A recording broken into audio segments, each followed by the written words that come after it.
Prezados alunos, bem-vindos novamente ao sistema de ensino EAED. Vamos falar sobre as aulas de número 9 e 10.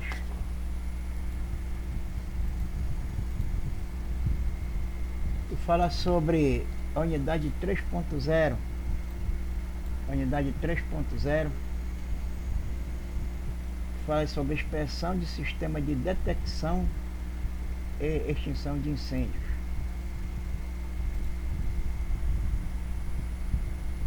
Sobre item 3.1, funcionamento do sistema de alarme de incêndios, embarcações mercantes, aplicações e manutenção. Sobre item 3.2, sistemas e suas características principais. Alarme de incêndio. Vou mostrar aqui um link de foto aí do alarme de incêndio na tepara do navio. Esse equipamento encarnado aqui, o vermelho, né? Próximo à porta de corta-fogo, com seu macaco de pressão. Nessa foto do alarme de CO2 em cor vermelha, na tepara próxima à porta corta-fogo da entrada de salão do CCM, Centro de Controle de Máquina, está localizado no desenho do Plano de Segurança de Combate ao Incêndio do navio, de acordo com SOLAS, Safe of Life at Sea, Convenção Internacional de Segurança da Vida Humana no Mar, e pronto para acionamento à distância.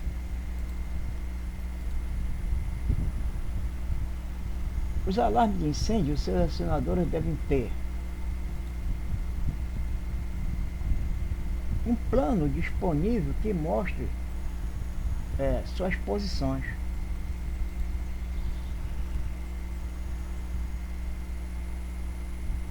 Aqui está um link de uma foto aí com o invólucro do plano de segurança, preso lá para um suporte na tepara. Isso aqui é um tubo de PVC pintado de encarnado, com essa tampa, a prova de água, a prova d'água. Aqui dentro fica o plano de segurança, né?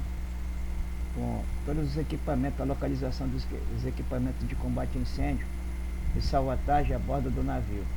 E aqui está o adesivo da IMO, mostrando aqui que aqui é isso que está aqui dentro dessa caixa aqui, desse tubo de PVC, é o plano de segurança. Esse plano está sempre localizado em um painel de plano do navio no escritório sobrelevado do SM, que mostra em todo o navio o posicionamento de todos os alarmes de incêndio, acionadores e botoeiras, e também na tepara advante da superestrutura do navio no convés principal. Então, no convés principal, na tepara, tem um tubo de PVC desse aí, que mostra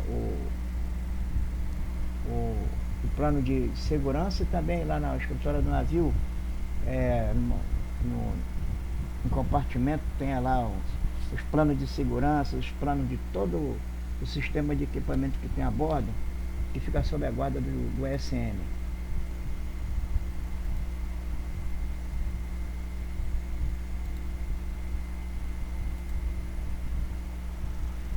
Item ponto 2. Um esquema que deve ser preparado para mostrar dados quando forem procedidas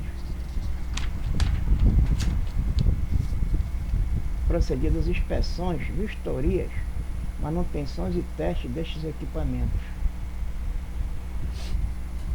Esse esquema ou sistema de informação, que nos tempos atuais trata-se de informações através de programas de computadores comprados pela empresa, que são ligados online, chamado de Manplan, por via satélite, internet, com os computadores dos navios, que tem todas as informações necessárias de todos os navios da empresa, de como estão as vistorias, inspeções, manutenções e testes de todos os equipamentos de bordo.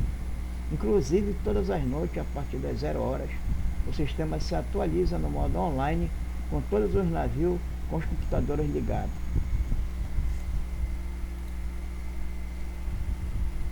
O registro dos defeitos apresentados e de reparos procedidos.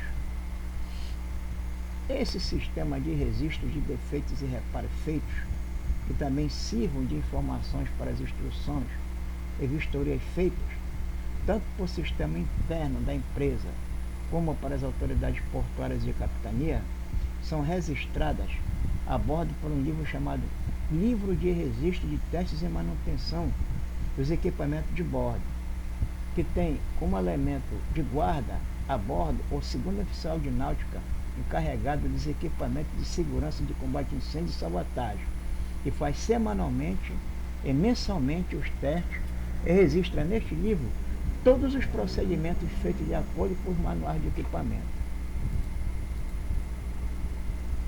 Item ponto 4.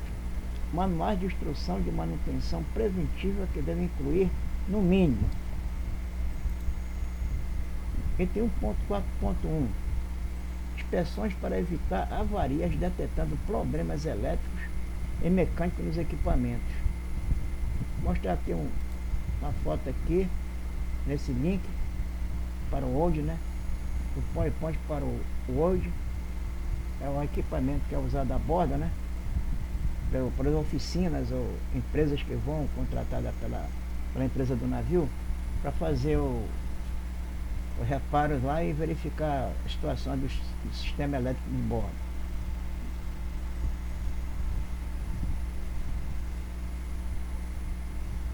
Nos tempos atuais, a empresa contrata firmas credenciadas, às vezes dos fabricantes dos próprios equipamentos de bordo, para realizar os testes, verificação e manutenção dos mesmos, como mostrado na foto. A câmera de imagem térmica de uma empresa credenciada que vem fazer a bordo as imagens térmicas de todos os equipamentos do sistema elétrico de bordo para verificar se nenhum deles tem contatos em condições de excesso de temperatura devido à passagem da corrente elétrica. Então essa câmera aqui, ela verifica aí, ela faz a filmagem da parte elétrica dos equipamentos do navio e das instalações elétricas, para ver se pela imagem térmica verifica se não tem nenhum disjuntor, motor, quadro elétrico ou parte elétrica mesmo, fio que está com muita corrente elétrica passando, com problemas nessa estrutura de aquecimento, né? Então verifico lá e depois fazer o reparo no sistema que for preciso fazer a manutenção. Como esse aqui, ó, 1.4.2, limpeza dos contatos elétricos e botões. Quer dizer, a câmera térmica, ela vai verificar aqui nos contatos elétricos, né? Se ela está com algum problema de excesso de corrente elétrica, o aquecimento nos contatos. Então faz-se a limpeza dos contatos elétricos, né, para fazer essa manutenção lá na praça de máquina, em todo o sistema elétrico do navio. Depois de verificado pelo sistema de verificação térmica, todos os contatos elétricos e contatoras e aqueles que tiverem com problemas elétricos serão feitos limpezas ou trocados. Item 1.4.3, texto do sistema e providências para que todos os equipamentos operem corretamente. Após a verificação realizada em todo o sistema, será feito um relatório e será enviado por meio do sistema de bordo online pelo encarregado segundo oficial de náutica ou 2OM, segundo oficial de máquina, para o chefe de seções imediato e OSM e comandante e para o sistema Manplan.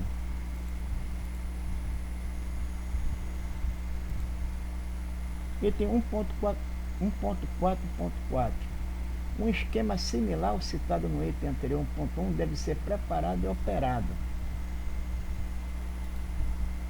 O sistema de manutenção deve ainda incluir teste da operação correta de cada elemento do sistema, inclusive os de detecção de fumaça.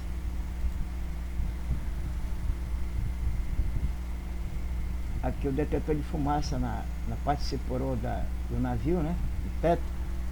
Os detetores de fumaça encontrados a bordo, dentro do sistema semanal de verificação e teste pelo encarregado, o segundo oficial de náutica ou o segundo oficial de máquina, e registrado nos livros de registro de manutenção e passados para o Manplan são feitos com ampolas de spray de CO2 portátil, onde se ejeta o gás na célula do detector e verifica-se na hora se o mesmo está funcionando pelo toque do sistema de alarme geral acionado pelo detetor e verificado também na CCI, Centro de Controle de Incêndio, onde está localizado o painel de todos os sistemas de alarme dos detetores de fumaça. Detetoras de chama. A bordo da maioria dos navios mercantes não se tem esses tipos de detetores, mas nos navios tanque de LPG e químicos, devido à complexidade e segurança das operações, eles são encontrados no convés, máquinas e superestruturas internas, e o modo de inspeção e teste é realizado na célula local, acionando manualmente o detetor sem emissão de calor. Detetoras de temperatura. Geralmente estão acoplados no sistema de combate ao princípio de incêndio pelo sistema Sprinklers. São verificados no local visualmente. Detetor do nível de mudança de temperatura. O mesmo procedimento para os detetores de temperatura. Verificação do estado do bulbo de temperatura do Sprinkler de todo o sistema. O sistema de combate ao princípio de incêndio do sistema Sprinkler geralmente são encontrados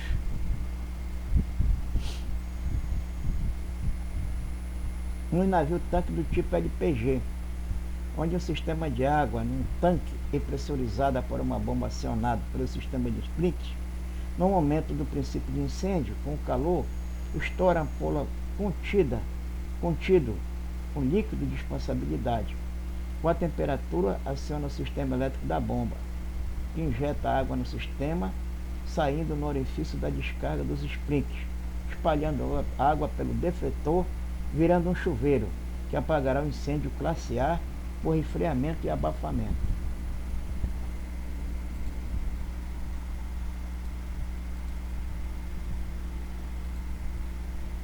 Item 1.5.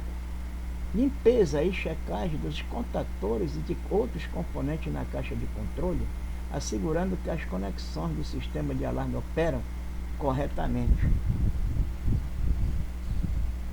Geralmente, são empresas contratadas pela empresa do armador que são acionadas para a verificação de todos os sistemas de detecção de incêndio a bordo.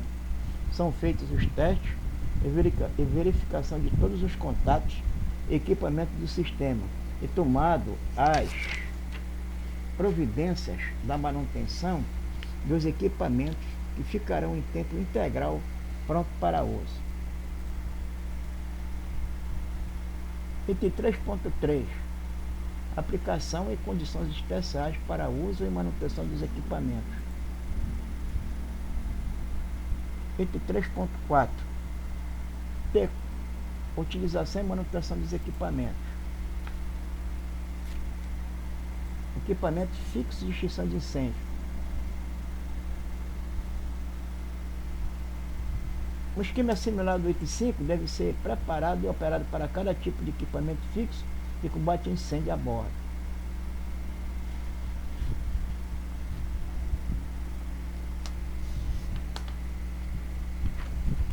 Esquema de manutenção para o sistema de Sprinkler.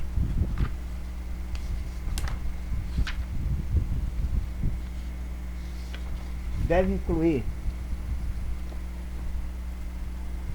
checagem do nível da água e da pressão de modo a proceder ajuste como necessário. Checagem da partida da bomba dos Sprinkler, seu nível de pressurização e ajustagem. Checagem se todas as válvulas de bloqueio estão trabalhando bem nas corretas posições de funcionamento. Vou falar aqui um vídeo, né, sobre o sistema de Sprinkler. Passar um link de vídeo. Os sprinklers são cuidadosamente projetados para combater ao princípio de incêndio, sendo acionados apenas naquela área onde houver o aumento da temperatura. Neste vídeo a gente vai apresentar a composição do sistema de chuveiros automáticos, pegar um bico de sprinkler, mostrar para vocês a composição desse bico de sprinkler, apresentar algumas estatísticas bem novas ali de 2013 e apresentar algumas falhas que foram reveladas por essas estatísticas no sistema de chuveiros automáticos. Sejam bem-vindos ao nosso canal Universidade de Segurança contra Incêndio. Me chamo Fabrício Nogueira. Bom, os sistemas de chuveiros automáticos estão padronizados na NBR 10897, que por sua vez tem a sua principal base na norma americana, na principal fundamentação, né, na norma americana NFPA 13. Em uma pesquisa feita em 2013 pela mesma NFPA, mostrou alguns números bem interessantes. Ela mostrou que, em casos de incêndio, 96% dos casos os sprinklers foram acionados, onde 89% das vezes um princípio de incêndio ou foco de incêndio ele foi controlado ou ele foi extinto. Um dado que também chama a atenção nessa pesquisa é que quando havia sprinkler nas edificações residenciais, a taxa de morte caía em 82% e danos materiais, né, a edificação caía em 68%. Então só por aí é possível verificar a eficiência desse sistema, né, do sistema de chuveiros automáticos no combate ao princípio de incêndio. Agora observe que o sistema de sprinkler é o sistema mais barato, ele é mais barato, capaz de ao mesmo tempo detectar, acionar o alarme e iniciar o combate ao foco de incêndio de forma completamente autônoma e localizada, beleza? Então aqui no Brasil temos a NBR 10897 que vai abordar o tema Sistemas de Proteção contra Incêndio por Chuveiros Automáticos. Ele vai falar muito sobre o projeto e o projeto de uma forma geral. Nela você consegue observar o tipo de material que você vai utilizar na execução, tá, dessa instalação. Vai observar também, por exemplo, cores dos sprinklers que vão ser utilizados e no final os anexos eles vão trazer dados importantes como inspeções e manutenções que você pode fazer na tua rede do sistema de sprinkler.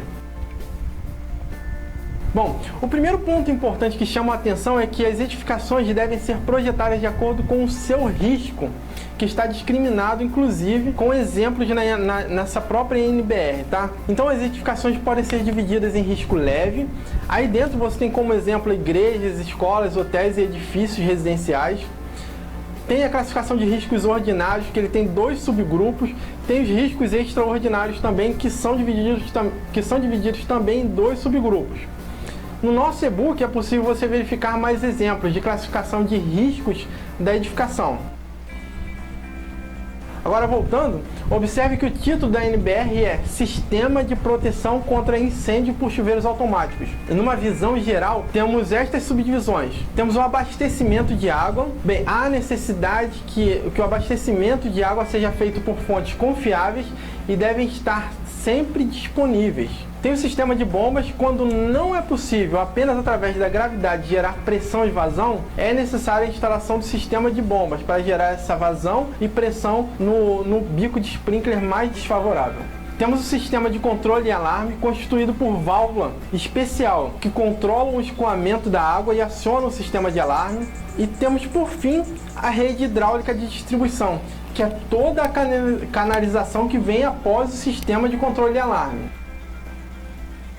Bem, os sistemas de chuveiro automático podem ser de 4 tipos, porém eu vou falar só de um deles, que é a canalização molhada, o qual é o mais visto aqui no Brasil. Bem, neste tipo de sistema, a rede é pressurizada com água nas tubulações, que em caso de aumento da temperatura, há o acionamento do bico de sprinkler. A grande restrição desse sistema acontece por conta da temperatura. Onde as temperaturas podem gerar o congelamento da água que está dentro da tubulação, este sistema não pode ser utilizado. Ainda temos o sistema de canalização seca, o sistema de pré-ação e o sistema de dilúvio. Agora o bico de sprinkler ele tem uma subdivisão no próprio chuveiro, tá? No próprio bico. Aqui você tem o defletor, que é responsável em gerar a forma e a distribuição da descarga de água. Você tem a ampola de vidro e o líquido termossensível, que ao expandir esse líquido termossensível, ele se expande com o aumento da temperatura, rompe essa ampola de vidro, que aqui em cima você tem um obturador, que esse obturador suporta a água. Quando há o rompimento dessa ampola de vidro, ele cai e a água cai sobre o defletor. Assim funciona a canalização molhada. Agora, um ponto importante que eu chamo a atenção também para você verificar todo o teu sistema de chuveiros automáticos é a certificação do seu produto. Então, no Brasil hoje é possível já adquirir de fornecedores confiáveis produtos certificados, desde a tubulação, passando pela válvula, chegando à casa de bombas, né, chegando à própria bomba, você consegue produtos normatizados e certificados, tanto pela ABNT quanto por alguns órgãos internacionais. Posso citar os mais indicados, que é a FM Global e a UL. Agora, na questão de manutenção e erros, eu gosto de citar também uma outra parte da mesma pesquisa que eu falei lá no início do vídeo. Ela é relacionada quanto ao não acionamento do sistema instalado de sprinkler, ou seja, ao sistema, porém ele não foi acionado no momento certo por algum erro. Bem, o maior erro encontrado pela pesquisa da NFPA, ocasionando 64% das falhas do sistema de sprinkler, está no desligamento do sistema, quando tinha uma válvula fechada ou quando a bomba estava desligada. Tá ok? Então 64% dos casos aconteceu por desacionamento desse sistema acidental. Agora, o segundo colocado, com 17% das vezes, é o mau funcionamento do sistema, ou seja, não houve uma manutenção necessária para que no momento do incêndio, no momento requerido, ele entrasse em acionamento correto. O que eu oriento é criar uma rotina de inspeção e manutenção. É muito fácil, olhar se tua válvula está na posição de aberta e olhar se tua bomba está ligada. Só isso, então cria uma rotina, implementa essa rotina de olhar a tua casa de máquina de incêndio se as válvulas estão abertas e se as bombas estão acionadas. Bem pessoal, o assunto sprinkler ele é muito grande, então tentei resumir, mostrar para vocês aqui. Falamos então um pouco sobre o sistema de chuveiros automáticos, falamos sobre o próprio bico de sprinkler, falei um pouco sobre a estatística da NFPA 2013 e de inspeções que podem ser implementadas no teu sistema. É isso, espero que tenham gostado. Compartilhem, comentem lá, deem um like pra gente e lembre-se, vidas sempre vêm em primeiro lugar.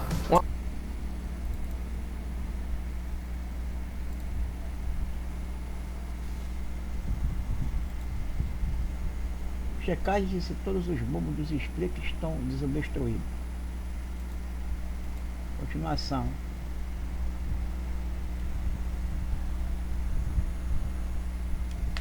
Equipamento fixo de extinção de incêndio.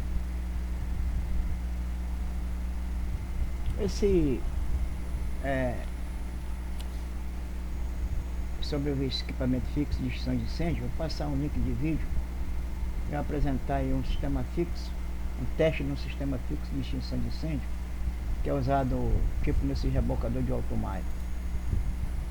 Foi feito o teste em terra, na fábrica do equipamento lá.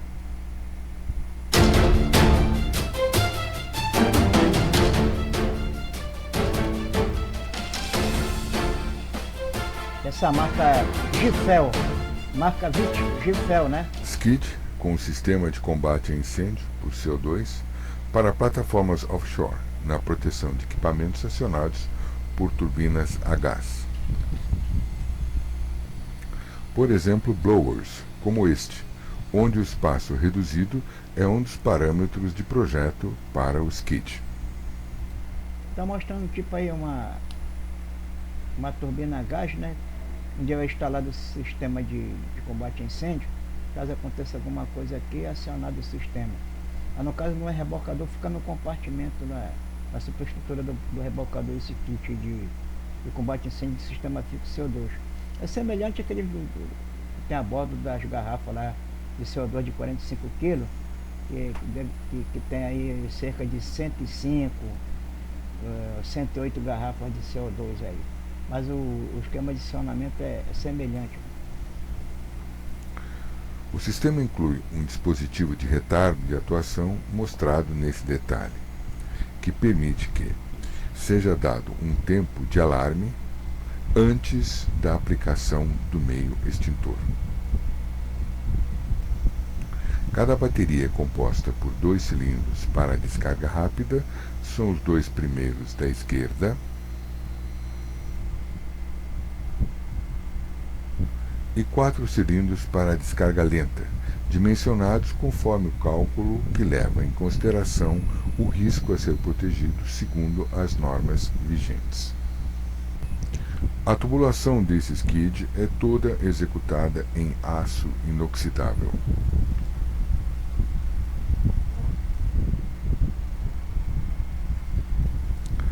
Cada skid recebe uma placa de dados em aço inoxidável, como indicado na fotografia.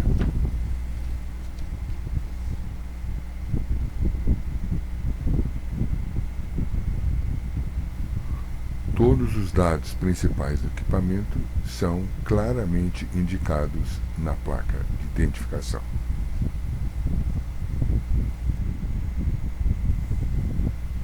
O sistema é composto por uma bateria principal, a da direita na foto,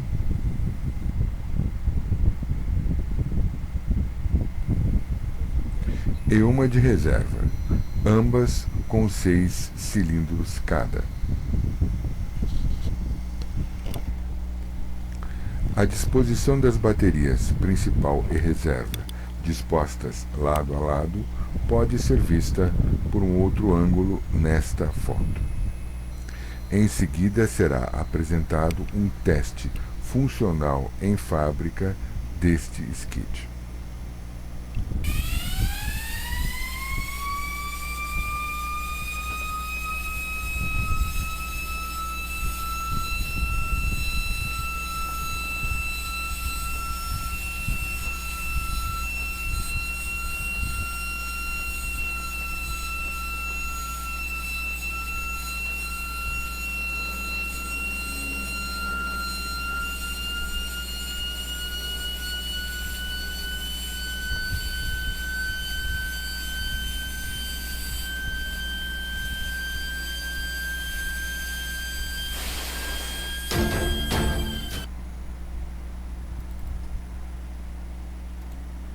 Tá aí o link de um vídeo aí que mostra o funcionamento do sistema fixo CO2. Esquema de manutenção para o sistema de CO2 deve incluir teste de nível do líquido dos cilindros por 2.5 checagem da pressão e checagem do peso. 2.6 checagem do sinal sonoro que avisa se o sistema opera corretamente. 2.7 checagem das saídas de gás nos espaços protegidos para verificar se estão desobstruídas.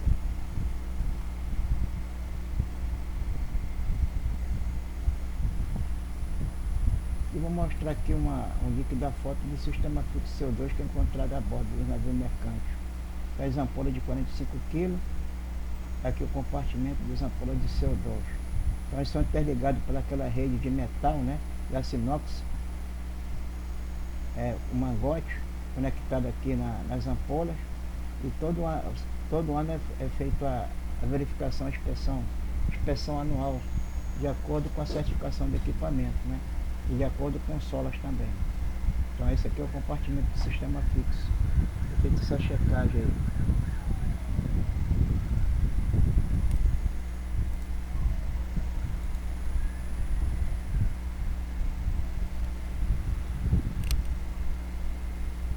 O esquema de manutenção do sistema fixo de spray de água deve incluir checagem para verificar se os bicos estão desobstruídos, checagem das válvulas para verificar se estão operando normalmente.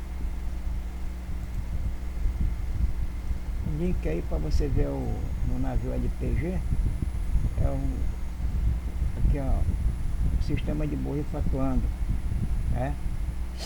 Sprinkler, né? Atuando lá no navio lá. Aqui para teste no caso, né, em terra, lá no navio em terra, o fogo, e você vendo que ele apaga o incêndio aí por abafamento, né, devido aí à cortina de água que é jogada em cima do fogo aí. Então ele afasta o oxigênio e apaga o incêndio por abafamento e resfriamento. Abafamento e resfriamento. O esquema de manutenção do sistema fixo de espuma deve incluir checagem nos tanques dos monitores de convés para ver se estão operando normalmente. 3.1 checagem se as saídas dos aplicadores e dispersores da praça de máquinas estão limpas, se suas redes estão em perfeita condição de sem corrosão. Vou mostrar aqui um link com a foto aí do sistema fixo de espuma, tem o seu compartimento, né? Aqui onde coloca aqui o líquido gerador de espuma, e aqui é só a rede lá que é dividida lá por convés, praça de mata, né? Para ser jogado nos caminhões de espuma lá no convés.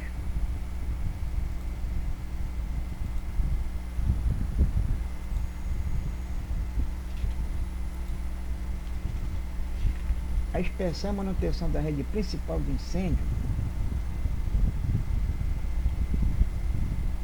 e das redes a ela associadas devem ser periodicamente testadas para verificação de existência de vazamentos, ser inspecionadas para verificação da existência de corrosão, manter seus hidrantes sempre em perfeitas condições, amaciados, mantendo sem vazamentos, ter alternativas de funcionamento em locais onde haja interrupção do sistema, ter constantemente inspecionadas suas válvulas de segurança, manter sobressalentes adequados para volantes eixos junto a flanges, arruelas e válvula.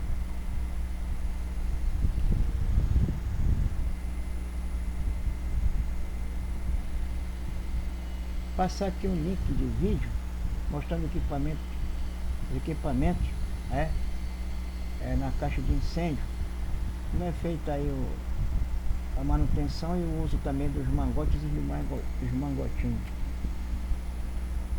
Um link de vídeo aí sobre a rede de incêndio e as caixas de incêndio. Os hidrantes e mangotinhos estão padronizados na NBR 13714. Neste vídeo eu me baseei na NBR 13714 e também na Instrução Técnica 22 do Corpo de Bombeiros de São Paulo.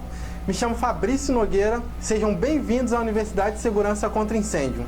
Os hidrantes e mangotinhos são componentes do sistema de combate a incêndio, que através do uso da água tem o objetivo de combater ou reter o incêndio até a chegada do Corpo de Bombeiros. Um ponto que vocês devem observar na questão normativa é a legislação do seu estado. Então, antes de você recorrer à NBR 13714 e à Instrução Técnica 22, vai lá na legislação do seu estado e verifique tudo que eu vou falar aqui se está coerente. Como eu falei em alguns outros vídeos, há uma questão harmônica entre a NBR e a legislação do seu estado. Mas confere lá, não custa nada. Os hidrantes, eles são divididos em 4 tipos que normalmente a gente conhece no dia a dia, tá ok? O primeiro deles é o hidrante urbano. É aquele hidrante que fica lá fora da tua edificação, que quem tem acesso é o Corpo de Bombeiros. Ele é acionado através de uma chave que só o Corpo de Bombeiros tem. E a água que vai chegar ali é a água da rede pública, não é a água do teu reservatório técnico. O segundo é o conhecido como hidrante de recalque. Porém, a norma trata, tanto a NBR 13714 quanto a IT 22, né, do Corpo de Bombeiros de São Paulo, ela vai tratar como dispositivo de recalque. O que é esse dispositivo? Esse dispositivo, ele tem o objetivo de alimentar o teu sistema em caso de falta de água. Então o Corpo de Bombeiros chega até ali, está tendo falta de água lá no teu hidrante que está combatendo o incêndio. O Corpo de Bombeiros chega, o caminhão acopla a mangueira ali e joga água para o teu sistema. Bem, faltou água no carro do Corpo de Bombeiros. Pode acontecer? Pode. Faltou água no carro do Corpo de Bombeiros. E o teu sistema tem água. O Corpo de Bombeiros também consegue acoplar a mangueira ali, tirar a água do teu sistema, jogar para o caminhão dele e combater o incêndio através do caminhão. O terceiro tipo é o que os instaladores, os projetistas conhecem como hidrante industrial. Tá? O que é o hidrante industrial? Ele é apresentado normalmente numa forma de coluna com 2 pontas, tá? Esse hidrante tem o objetivo de combater o incêndio como o hidrante normal de parede. Só que esse hidrante, ele não fica com mangueira normalmente. As mangueiras quem trazem são os brigadistas, eles acoplam ali e vão combater o incêndio. Esse hidrante, como eu já falei, ele é muito utilizado na parte industrial, então você vai conseguir verificar ele tanto em parques industriais quanto em fábricas. O que nós vamos falar agora é o hidrante de parede.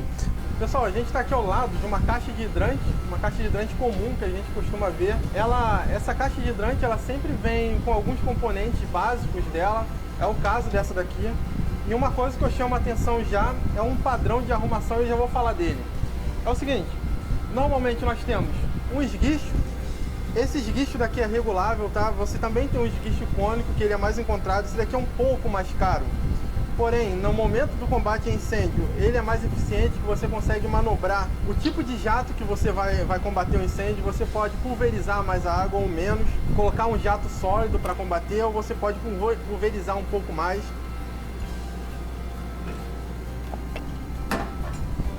Aqui você tem a chave STORS, ela tem esse formato aqui para garantir uma desmontagem, uma montagem rápida.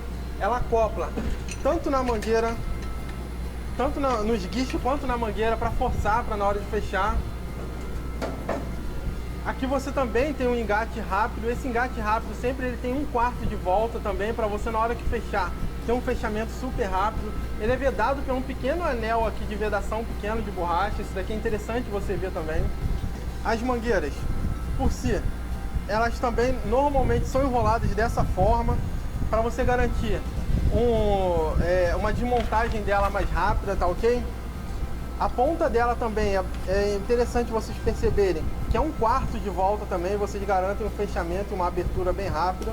Então a primeira ponta você normalmente acopla na tua válvula.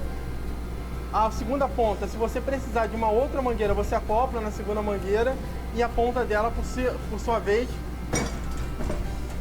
e a ponta dessa segunda mangueira você coloca no teu esguicho, e uma outra pessoa que vai te acompanhar nesse combate a incêndio vai abrir a válvula para você combater o incêndio.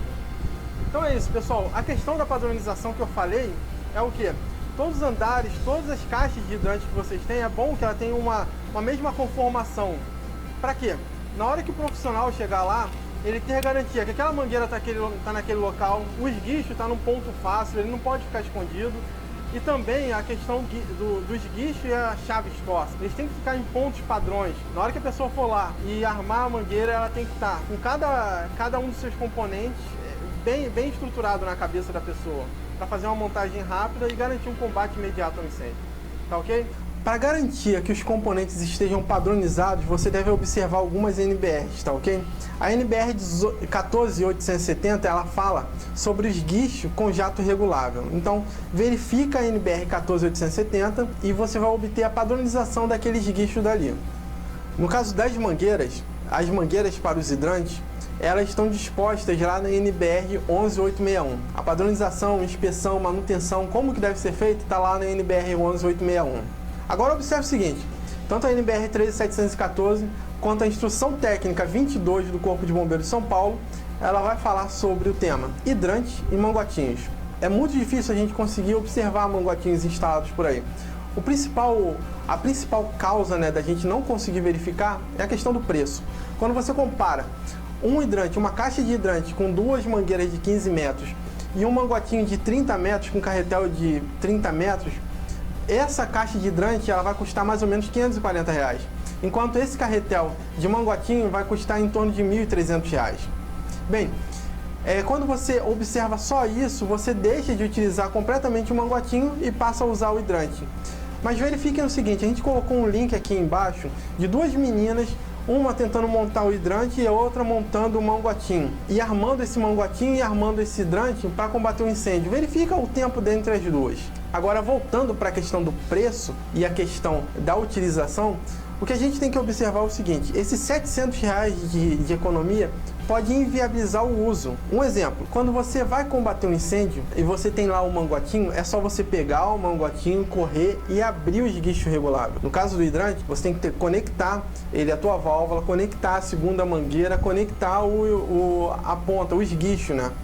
E desenrolar, né? Isso, até no momento de desenrolar, você tem que ter cuidado para ele não criar nenhum tipo de nó. No caso do manguatinho, você puxa e combate o incêndio. Para treinar o pessoal para utilizar o hidrante e utilizar o manguatinho, você vai ver que a utilização do manguatinho é muito mais rápida, ok? Na hora de colocar na ponta do lápis, observe isso. Essa questão de custo, você pode inviabilizar o uso. Usa o hidrante, beleza, vamos colocar lá, vai economizar R$700 por abrigo. Mas no momento de utilização, você não pode ter ali o hidrante e você não conseguiu utilizá-lo, tá ok? Um ponto de observação importantíssimo é que os manguatinhos podem ser usados principalmente, né, em edificações tipo 1. Edificações tipo 1 são as edificações residenciais. Então, quando se trata de edificação residencial, com certeza você pode usar o manguatinho. Qualquer dúvida, olha lá na NBR 3714 e na IT 22 e verifica se você pode usar no teu risco aí, no risco da tua edificação. Se você ainda não souber olhando um ou olhando o outro, faz um comentário e pergunta ali que a gente consegue te responder. Tá ok? Então assim a gente terminou esse vídeo. Primeiro a gente falou nos tipos de hidrante, fizemos uma externa, mostramos um pouco dos componentes, falamos das NBRs ali que trata cada componente desse hidrante. Depois a gente voltou, falou um pouquinho do manguaquinho, mostrou esse link desse vídeo ali dessas duas meninas.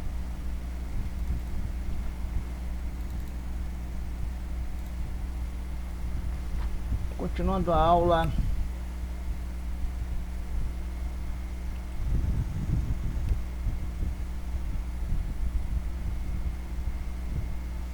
ser periodicamente testada para verificação de existência de vazamento, ser inspecionadas para verificação da existência de corrosão, manter seus hidrantes sempre em perfeitas condições e amaciados, manter sem vazamento, ter alternativa de funcionamento em locais onde haja interrupção do sistema, ter constantemente inspecionadas suas válvulas de segurança, manter sobressalentes adequados para volantes, eixos, juntas, flanges, arruelas e válvulas.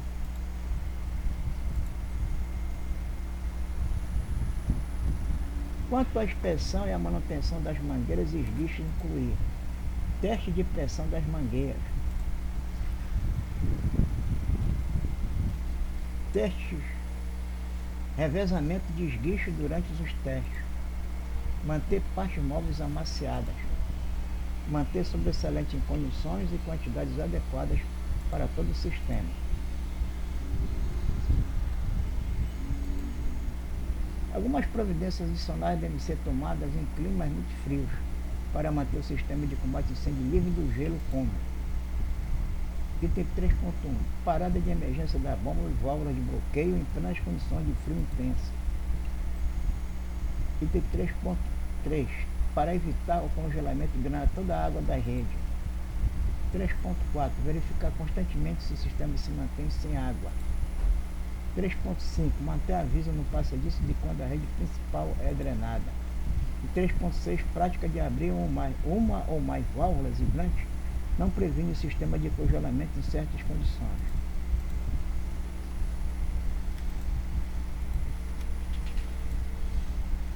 Equipamento de extinção móveis e portáteis. Quando o extintor móvel ou portátil for descarregado, ele deve ser repreparado para futuro uso, como segue. Item 4.1. Quando o extintor for com gatilho manual, certifique-se de que o cilindro não está pressurizado. Item 4.2. Limpe o cilindro e inspecione se há alguma corrosão. Item 4.3. Cheque se o cilindro está na época de sofrer teste de pressão. Feito tal teste geralmente pelos fornecedores. Vou passar o link aqui para falar sobre os equipamentos móveis e portáteis de combate a incêndio. Olá, me chamo Fabrício Nogueira. Hoje vou falar sobre extintores de incêndio. Para isso me baseei na NBR 12693, na IT 21 do Corpo de Bombeiros de São Paulo e separei 3 extintores mais utilizados para detalhar um pouco deles. Sejam bem-vindos ao nosso canal Universidade de Segurança contra Incêndio. Quando a gente fala sobre extintor de incêndio, a gente usa essa palavra extintor de incêndio, a gente pensa que o extintor combate o incêndio. Não, o extintor não serve para combater o incêndio, ele serve para combater o princípio de incêndio. Um incêndio é um fogo fora de controle. O extintor de incêndio ele tem mais ou menos 1 minuto de atuação, um extintor portátil, né? Então, definitivamente, um extintor ele não vai combater o incêndio, ele vai combater um princípio de incêndio, ou como algumas literaturas gostam de chamar, o foco do fogo. As classes de fogo são determinadas pelo material queimado e são divididas em pelo menos 5 classes pela literatura. É importante a gente entender um pouco delas. A classe A é o fogo em material sólido comum. Um exemplo que eu posso dar é a madeira, os papéis, plástico, por exemplo, também. E um grande diferencial deste tipo de classe é que o fogo não queima só na superfície, também como em seu interior. A classe B, o fogo, é um combustível sólido ou em combustível líquido. O combustível sólido, por exemplo, eu posso citar a graxa. Já o combustível líquido é a questão do álcool e a gasolina. Neste caso, nesta classe, o fogo acontece somente na sua superfície. ok? Já a classe C é o fogo em equipamentos e instalações elétricas energizadas. A classe D é o fogo em materiais pirofóricos ou em metais combustíveis. Acontece em metais principalmente quando os metais estão em forma de pó. Já a classe K, kitchen, que significa cozinha, é um incêndio em óleos vegetais, óleos animais e gorduras, usados tanto em cozinhas industriais quanto cozinhas comerciais. Então ele pode ser de água pressurizada, CO2, pó químico seco. Ele pode ser classificado quanto à forma de ação sobre o fogo. Ele pode ser classificado também quanto à forma de pressurização, uma questão mais de manutenção mesmo. E pode ser classificado pela massa total. Essa questão da classificação pela massa total é importante vocês entenderem. O extintor portátil é considerado portátil aquele que vai quando tem a massa total até 20 kg. Já o extintor sobre rodas, ele vai partir de 20 kg e vai até 250 kg. Então o extintor portátil não pode ultrapassar 20 kg. Já o extintor sobre rodas, ele vai de 20 kg até 250 kg. Uma orientação que eu dou, um comentário básico, é que você pode sim usar os extintores seu na tua edificação para fazer um treinamento básico. Pega alguém lá na tua edificação que já teve algum treinamento, que sabe utilizar o extintor e mostra para as pessoas de uma forma geral como usar esse extintor. Manda ela pegar lá, sabe, pegar o extintor onde que ele estiver preso, manda ele levantar, sentir o peso. O extintor pode pesar até 18 kg mais ou menos aí na parte prática, você vai conseguir achar extintor até 18 kg. Então, pegar esse extintor, romper o lacre, tirar o pino e acionar ele mesmo, ver como que ele aciona, é interessante. Para no momento do incêndio, naquele momento que você precisa economizar tempo, como eu já falei, o extintor ele vai combater o princípio de incêndio. Para ele não virar incêndio, esse fator tempo é primordial. Pessoal, aqui a gente tem 3 extintores, os mais vistos e mais visualizados aí em shoppings, em casas públicas, edificações. De uma forma geral, utiliza-se esses 3 tipos de extintores. Aqui você tem o água pressurizada. Observe que ele só pode combater incêndio do tipo classe A, tá ok? Um outro ponto que eu chamo a atenção é o selo de homologação junto ao Inmetro. Isso daqui identifica que o teu fornecedor, que a tua manutenção foi feita por uma empresa homologada junto ao Inmetro. E aqui você tem a validade, tá? A validade do teu extintor, quando você tem que mandar novamente o teu extintor para manutenção. Observem o seguinte, esse extintor é acompanhado de um manômetro. Esse manômetro tem que ficar na parte verde, ele não pode nem ficar com pressão acima nem pressão abaixo. Se estiver assim, volta com ele para sua manutenção. Lacre, sempre o lacre tem que estar aqui, não pode estar um lacre violado, ok? O lacre violado quer dizer que ele pode ter sido utilizado. Se ele pode ter sido utilizado, verifica o manômetro. Ok, o manômetro, tendo um lacre, coloca. Não tendo, tem que mandar novamente para manutenção para verificar e colocar novamente o lacre. Tá? Extintor de água pressurizada. O pó químico seco, como eu falei para vocês, eles são bem parecidos. Observe o seguinte, tem uma solda na parte superior, tem um manômetro, tem essa parte da mangueira aqui, mas a grande diferença dele é do agente extintor, tá ok? O agente extintor é um pó químico e esse agente extintor é água. Esse daqui combate as classes de incêndio B e C e esse daqui classe de incêndio, apenas a classe de incêndio A. A grande diferença é como que eles vão agir, tá ok? Se você utilizar o pó químico seco numa classe de incêndio A, como o fogo está pegando mais para a parte interna do material, isso daqui vai ter pouco resultado, né? O pó químico seco vai ter pouco resultado. O extintor de pó químico seco, ele não vem cromado normalmente. Essa daqui é uma possibilidade, ele pode vir tanto vermelho quanto cromado. É um extintor bem parecido com o extintor de água. Agora observe que ele combate incêndio do tipo classe B e classe C, tá ok? Também tem um manômetro que você tem que deixar ele sempre na parte verde. Lacre, ok? Mangueira também, muito parecido com o extintor de água, tá? Então esse é um cuidado que você deve ter. Extintor classe A, de água, combate classe A. Extintor pó químico seco, classe B e C, ok? Então, uma diferenciação básica que a gente costuma falar, né, em meio dos profissionais é um cascudo que você pode dar no extintor e observar que esse do pó químico seco, de fato, tem um som bem seco. Já o de água tem um som mais agudo, tá ok? Então, são as grandes diferenças entre o extintor de água e de pó químico, para você ter cuidado na hora de você combater o incêndio. Aqui a gente tem também um extintor que combate classe B e classe C, ok? Observe que ele é completamente diferente dos outros. Ele não tem a solda na parte de cima, ele não tem um manômetro. Aqui você tem o difusor, aqui você tem o punho do difusor ou canopla, tá ok? A ausência do manômetro, e ele é um extintor que ele emite CO2, tá ok? Então quando você tem a saída do gás daqui de dentro para fora, essa parte do difusor vai chegar a menos 70 graus centígrados. Então você nunca coloque a mão aqui, é um risco de acidente absurdo, é uma queimadura que a gente chama de queimadura de gelo seco, ok? Então é bom destacar que o extintor de incêndio normalmente é o primeiro equipamento a ser utilizado em caso de incêndio. Logo, a pessoa que vai combater o incêndio deve garantir que é possível combater aquele incêndio com mais ou menos 1 minuto. Como eu falei, a carga extintora que está ali dentro do extintor portátil vai garantir esse tempo aí de mais ou menos 1 minuto. Então, para o extintor ser útil, ele tem que ter essa capacidade de combater aquele princípio de incêndio em mais ou menos 1 minuto. E é importante também falar o seguinte, que o extintor de incêndio, ele normalmente, salvo a exceção da edificação unifamiliar, em todas as outras edificações, o extintor de incêndio é obrigatório sim. Na questão da inspeção, eu percebo alguns erros assim básicos, assim, que a gente sempre encontra, sabe?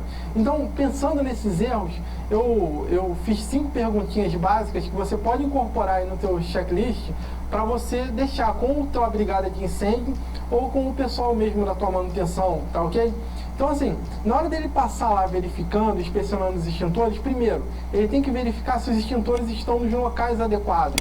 Se o CO2 está no local do CO2, se o PQS está no local do PQS, se a água está no local da água. A segunda é você verifica se o teu lacre está intacto. Se ele não estiver intacto e você não tiver como garantir, por exemplo, através do manômetro, que não teve perda de carga, você tem que mandar ele para manutenção novamente, não tem como. Manda para manutenção, verifica se o peso está ok, se ele está em condições de uso, e aí vão te mandar com um lacre novo. A terceira questão é se a área está livre e o acesso também ao extintor está livre. É importantíssimo. Para você ir lá e pegar o extintor, não pode só estar a área livre e você ter um montão de caixa ali interrompendo a passagem. A quarta é, os extintores estão bem visíveis? Os extintores têm que ficar em locais bem visíveis, para garantir que um visitante, por exemplo, possa ali pegar e combater o princípio de incêndio mesmo. A quinta questão é, não apresenta nenhum amassado, nenhum dano físico. Se ele está lá com o amassado, você tem que mandar ele para manutenção, não adianta. Então, neste vídeo foi possível entender melhor alguns pontos. A diferença do incêndio e o princípio de incêndio, o que você pode combater, né, com o extintor de incêndio, as classes de fogo, a importância de um treinamento básico e como fazer, né, com seus próprios extintores de incêndio, a classificação dos extintores, uma classificação bem básica. Fizemos então uma chamada rápida ali com 3 tipos de extintores básicos, que foi a água pressurizada, o CO2 e o pó químico seco. E por último, a gente deu uma dica dos erros mais encontrados, né, nos extintores, nas nossas inspeções, para você colocar aí no seu checklist. Tá ok? Querendo tudo isso escrito, vai lá, se inscreve no nosso canal, peça o nosso e-book que a gente vai te mandar com certeza.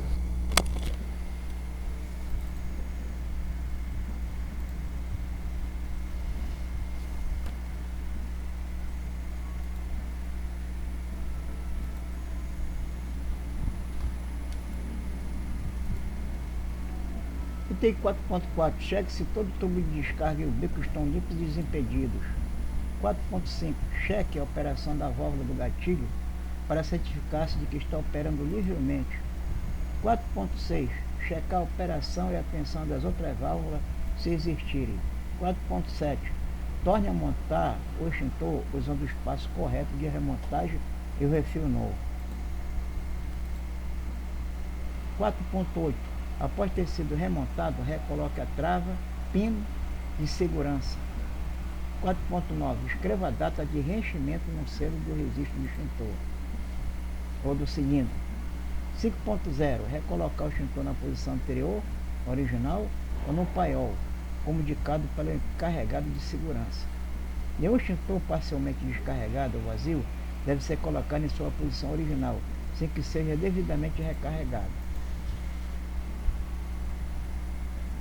Equipamento de bombeiro e outros equipamentos de proteção pessoal. Além do esquema de inspeção e manutenção, deve ser incluídas checagens. 5.1.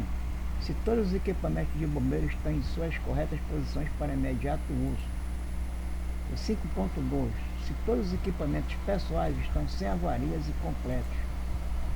5.3, se as baterias das lâmpadas de segurança lanterna estão carregadas totalmente.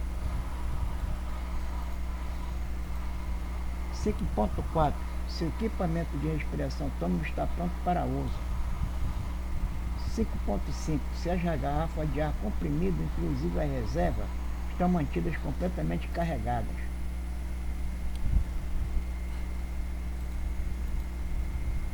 5.6, se após ter sido usado o aparelho de respiração autônomo foi desmontado para assegurar que todas as suas partes foram limpas e todas as suas válvulas estão operando corretamente.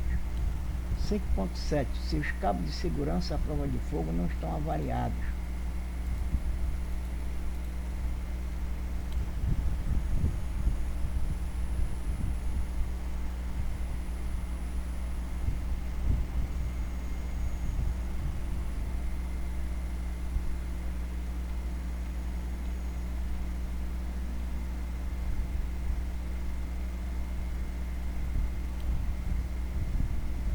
Aqui eu passar um dica de vídeo sobre o uso de equipamento de bombeiro, com a máscara autônoma, as instruções sobre o uso da máscara autônoma.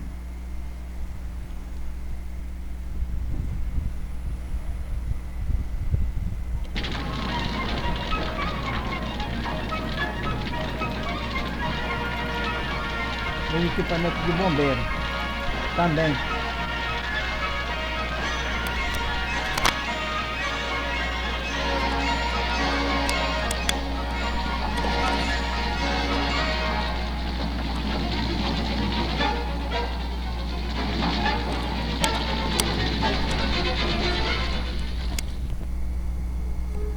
Veremos neste módulo inicialmente o material que tem o propósito de proteger o homem que combate o incêndio contra os fatores que coloquem em risco sua integridade física.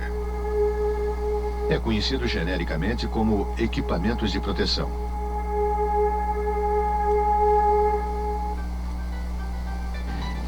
As roupas comuns constituem importante elemento de proteção contra o calor radiante e a ação dos gases quentes.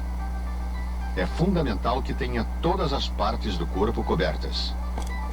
Tecidos como o nylon, tergal, plásticos devem ser evitados, pois são de material inflamável. Em certas condições, se faz necessária uma proteção adicional que é obtida com as roupas de penetração e de aproximação.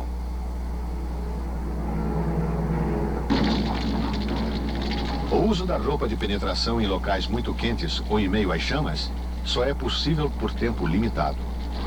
Ao maior sinal de calor excessivo, dificuldades de respiração ou outro sinal de alarme, o utilizador deve se afastar imediatamente.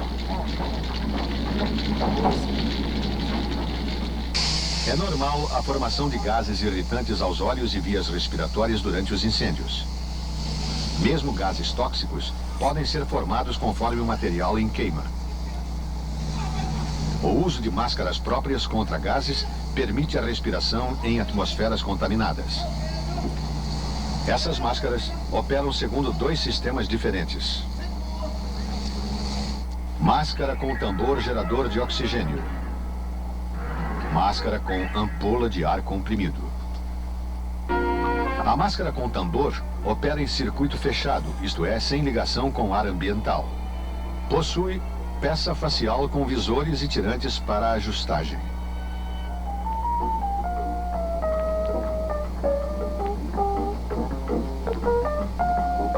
Bolsa.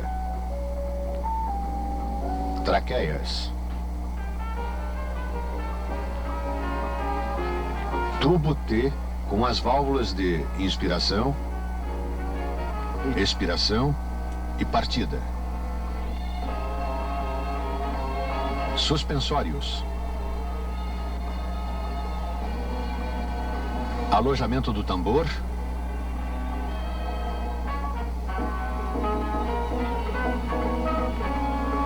Marcador de tempo.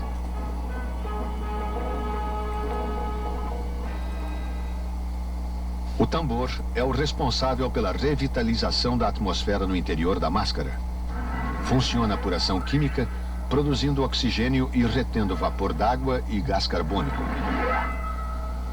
Usando o tambor de partida rápida, a única operação é puxar para frente o pino do archote existente em sua base.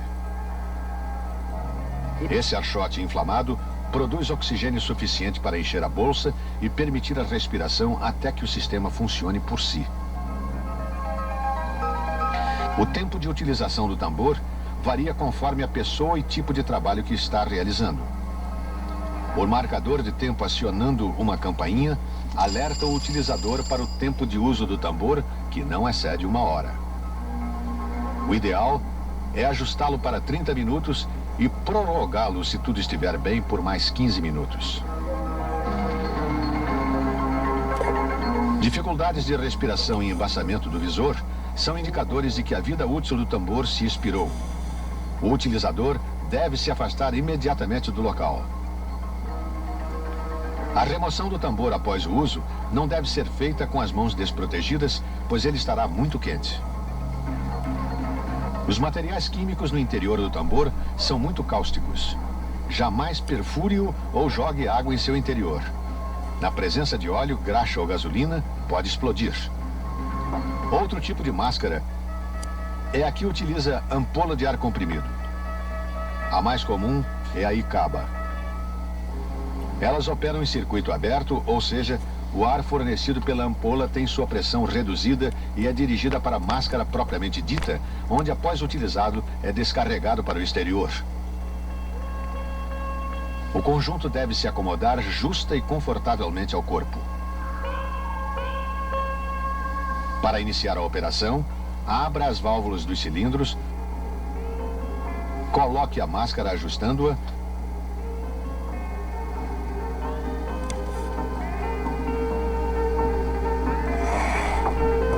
respire para se assegurar que o ar está fluindo normalmente pelas válvulas de inspiração e expiração. Feche as válvulas dos cilindros e respire até que o ar remanescente seja exalado. Se ao inspirar profundamente a máscara colar no rosto, teremos a indicação de que a máscara apresenta perfeita vedação. Reabra as válvulas dos cilindros.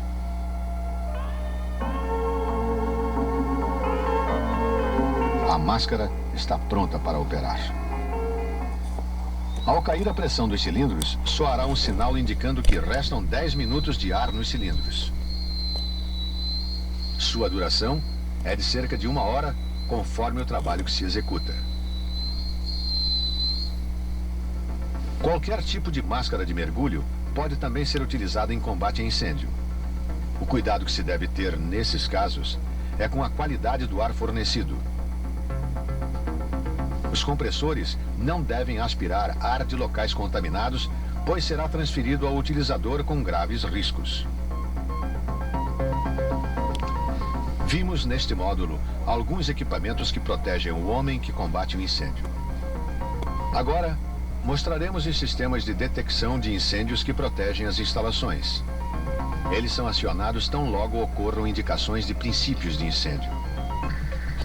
Esses detectores são sensíveis à fumaça, gases ou calor em níveis anormais.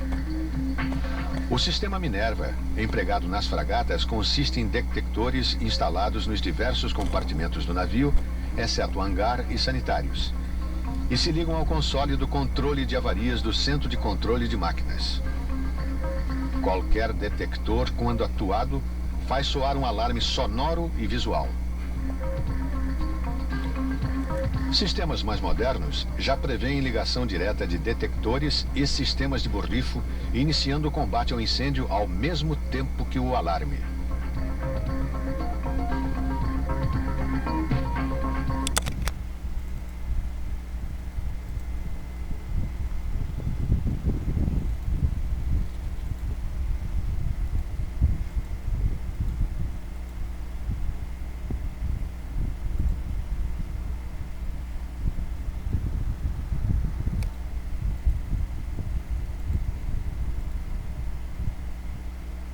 Equipamento de sobrevivência e resgate.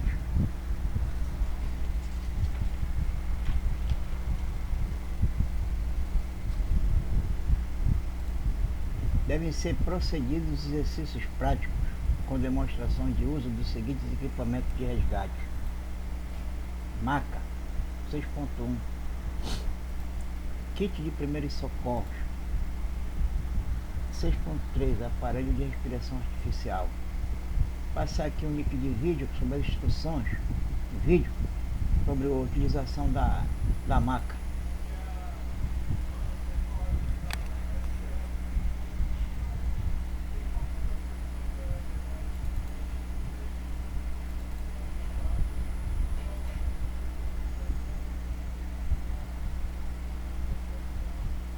Ele é feito 180 graus, ele é efetuado quando a vítima encontra-se decúbito ventral, barriga para baixo, costa para cima, decúbito ventral.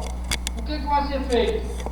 O lado que eu vou rolar meu paciente, o braço dele vai ter que estar sobre a cabeça, vai ter que estar para cima. E eu vou colocar a prancha para o lado que eu vou rolar o paciente. É o contrário do outro que a gente colocou do lado oposto. Se ele está com a nuca apontando para lá, pessoal, visualiza esse aqui, ó. A nuca dele aponta para cá. O que eu vou fazer? Esse braço aqui, eu vou pegar nas articulações e vou trazer o que? O braço, ó. Nunca trazer o braço de uma vez. Traz o braço dois tempos. O braço vai ficar desse lado. E se tiver para o lado? Não, você vai rolar para o lado que a nuca aponta ou para o lado de menos lesão. Se eu tiver lesão dos dois lados, você vai verificar qual é a menor lesão e fazer o rolamento. Tem que ser feito de qualquer forma. O menos, mas o que vai menos prejudicar ele, mas pessoal, vai ter que virar ele.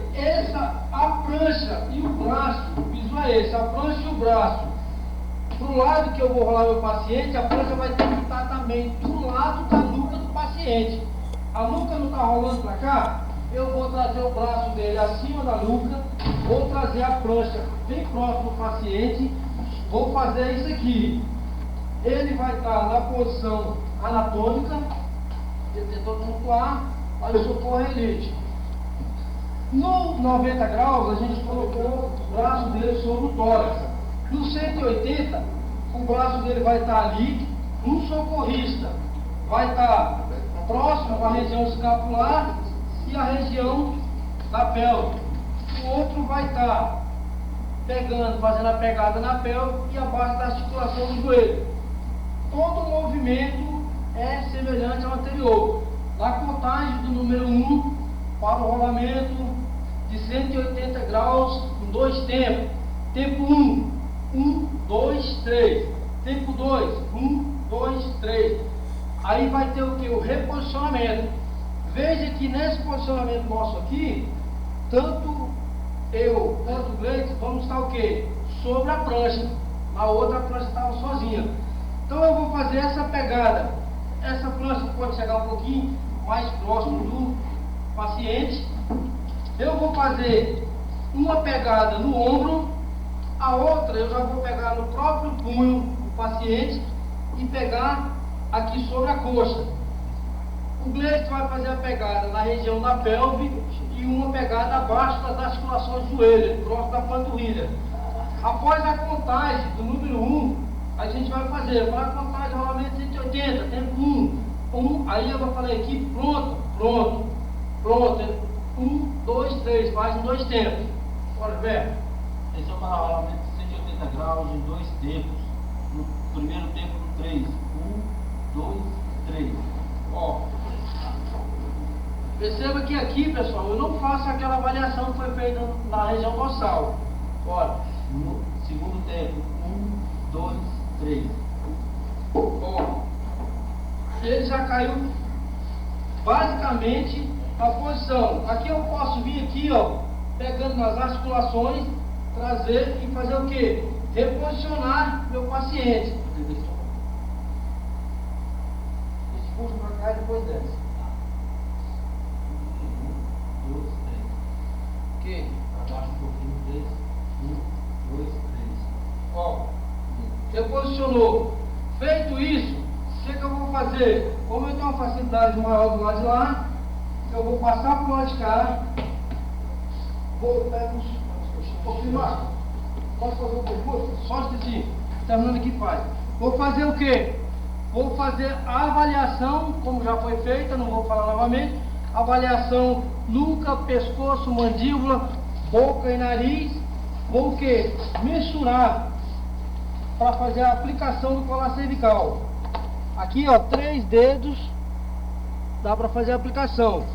Feito aqui, eu vou vir nesse pontinho preto, vou fazer aqui, ó, 3 dedos. Colar cervical.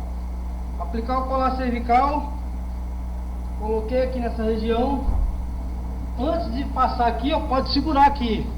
Depois que ele passou, a gente faz essa colocação aqui, ó, na região da mandíbula e faz aqui o que? O fechamento. Feito isso, pessoal, eu vou fazer o que? A estabilização e vou falar o que? Pronto. O Gilberto vai soltar e vai fazer a colocação dos estabilizadores laterais. Aqui o militar está aqui, o socorrista está aqui, ele vai o que? Ajudando aqui o companheiro, porque não pode soltar, uma vez pegou, não solta mais. Eu só vou soltar quando ele estiver totalmente estabilizado aqui, os tirantes da cabeça. Colocou o tirante de testa, tirante do queixo, aqui no colar cervical. Aí sim, pessoal, nesse momento aqui, ó, eu posso soltar a cervical do paciente. Feito isso, o que eu vou fazer? A colocação dos tirantes. Nesse momento, se eu tivesse que aquecer o paciente, eu iria aquecer o paciente e depois colocar o tirante. Por quê? Uma vez colocado o tirante, para aquecer você tem que ficar colocando sobre o tirante, é mais complicado. Vou o quê? Como ele colocou sobre o braço dele lá, eu vou salvar esse outro braço. Pessoal, posso mexer com o paciente? Posso. O que eu não posso fazer é mexer na cervical. Mas se eu tiver que mexer no braço dele aqui para passar, para voltar, pode ser feito sim, não está errado. Agora, na hora que fez a colocação,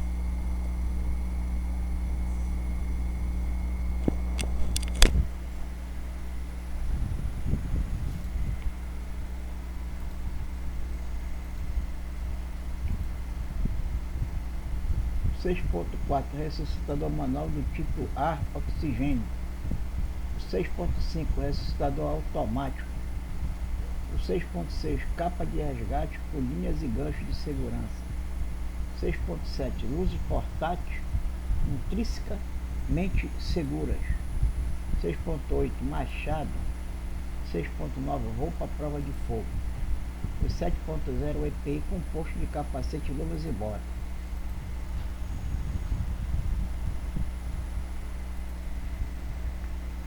Durante a busca e resgate de pessoas feridas ou queimadas, a equipe de resgate deve portar uma SCBA, Self-Contained Briefing Apparatus, a mais. Durante os exercícios, demonstrar o uso do kit de primeiro socorro para queimados e feridos.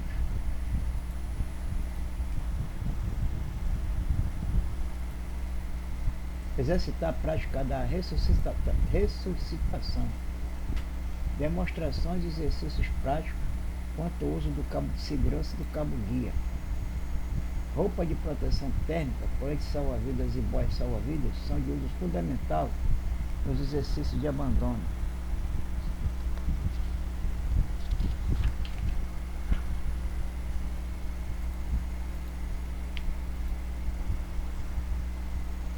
É de extrema importância os princípios de funcionamento e as práticas de operação dos seguintes equipamentos de salvatagem. 7.1 Rebocadora de incêndio e salvamento. Helicópteros. Fachos manuais, foguete paraquedas, flutuadora de fumaça, fuzil lança-retinida, epírbis, comunicações de drive e etc. Kit de corte oxioacetileno, bandeira de sinalização e lâmpada de sinalização Morse, bote de resgate, bombas e bombas injetoras de grande capacidade colocadas em bote e rebocadores de combate a incêndio.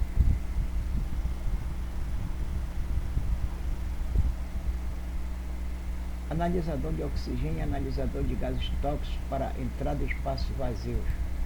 Mostrar o link aqui com um analisador de oxigênio. esse analisador de gases tóxicos aqui, que é o explosímetro. Esse aparelho tem a bordo, ele tem uma mangueira que vai até lá no fundo do tanque, você faz a sucção com essa bombinha aqui, ele marca aqui nesse aparelho a quantidade de gases tóxicos que tem dentro do tanque, para ver se a atmosfera não está em condições de explosividade.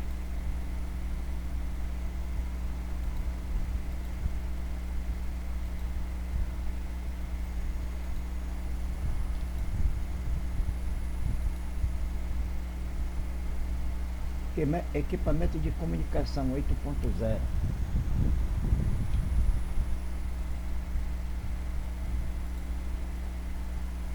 Se fala comunicação, eu falo aqui dos equipamentos VHF, que tem a portátil, que tem no passadiço, né? O VHF portátil está aqui preso na tepara, é usado somente em situações de emergência.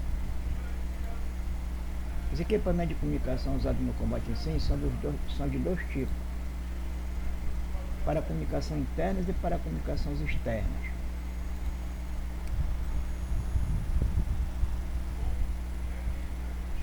É importante que sejam executados os treinamentos de comunicação tais como voz viva voz, alto-falante, fonograma geral e mensageiros.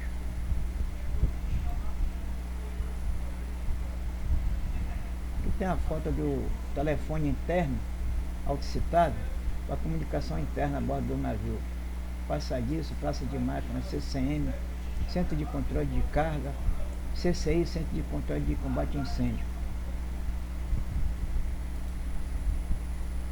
De duas vias com um conjunto de walkie-talkies adequadamente distribuídos.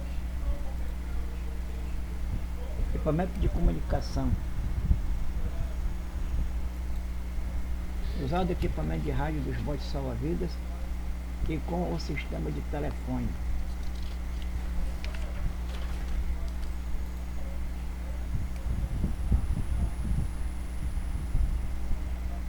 Quanto às comunicações externas, quanto às comunicações externas, o equipamento usado como C.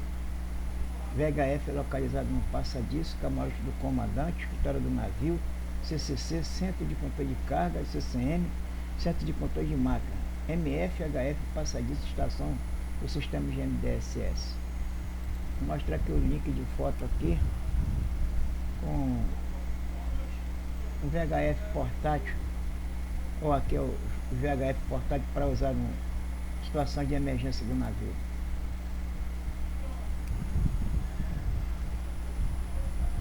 Aqui um link com a instrução do uso do VHF para comunicação em caso de emergência. Vai ser um vídeo aí com a instrução de situação em caso de emergência. E aí, galera, tudo bem com vocês? Então, e se nós tivermos uma emergência no mar, o que a gente faz? Eu sou Marcelo Bonilla e na aula 21 a gente vai aprender a usar o rádio VHF.